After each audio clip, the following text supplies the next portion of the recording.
Could AI be a silent factor that we haven't put in for China to re-emerge? Because, it has been a bit quiet since Corona, and there's a lot of talk that they've been doing AI development and they are as far ahead as the US. Now, does that change the game suddenly for them? Or will this suddenly rise again like the phoenix? Kalli, I'm not sure that it's right that China is keeping pace with the United States in artificial intelligence. The story of the last couple of years has been massive breakthroughs with large language models and generative AI, and that's all been done by US companies. The Chinese are far behind, and if you talk to people in Chinese tech, they'll admit that.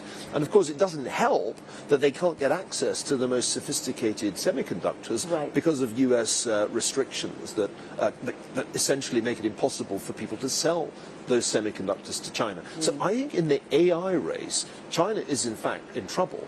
So I don't think that's the answer. And indeed, when you look at the kind of policies that Xi Jinping has been pursuing, if you look at the problems in real estate, if you look at the really dire demographics, it's hard for me to see how China keeps its growth rate at anything close to 5% over the next 10 years. In fact, I'll predict here and now on this show that China's growth rate is going down to low single digits in the coming decade. That won't be true for India.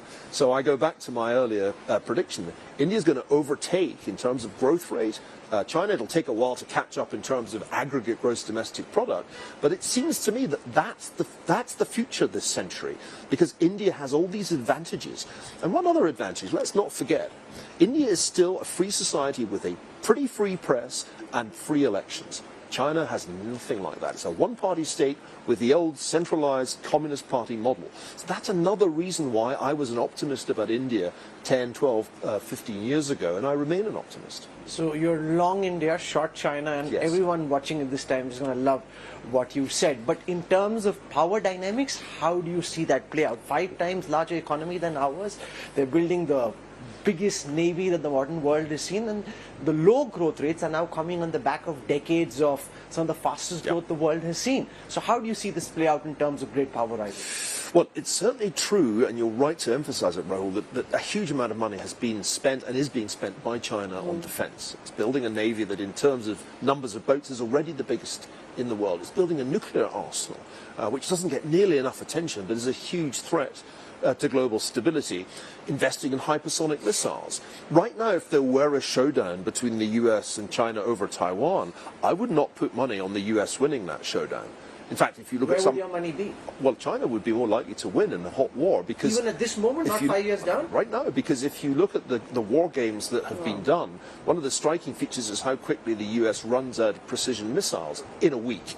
Now, if you're going to run out of precision missiles in a week, you're not in a great shape to win a war like that. China's manufacturing capacity is now so much greater than the US, probably 2 times greater, that if it came to a hot war, China would have some real advantages. And that's why my strong advice to American policymakers is don't do this. Let's not have a showdown over Taiwan. You're not in the kind of position you were in back in the 1990s, the last time there was a Taiwan Strait crisis. Do you think Taiwan becoming a part of mainland China is inevitable at some point in time, in your view? I hope not, because I love the fact that Taiwan is a free society. It's a true democracy. It shows that Chinese people can run a really exemplary democracy, and long may its autonomy continue. But you have to ask yourself, if its autonomy depends on an American military guarantee, how long can that last when the guarantee ceases to be credible? So I think China's investment in its military is a serious cause for disquiet. But it can't offset the fact that the economy is slowing, that you can't really fix the real estate sector, that the demographics are terrible. There's a scenario in which the population halves between now and the end of the century. It's hard for me to see that China's power is there for the long term. And youth unemployment's past 20%. And they won't even publish the figures, so we don't know what it is today, but it's certainly above 20%. These are serious problems for Xi Jinping. Now, they may make him take strategic risk. Sometimes it's when things are going badly that authoritarian regimes do reckless things. We've just had an election in Taiwan. So far this week, nothing bad has happened. I'm not going to tempt fate by saying it's not going to happen, but it feels like we probably avoided a crisis this year. But at some point in the next few years, I'm afraid there's bound to be a Taiwan crisis. And when that happens, that will be the real test of the US-India relationship. Where will India be in that scenario? My guess is not picking up the phone. Kind of busy this weekend.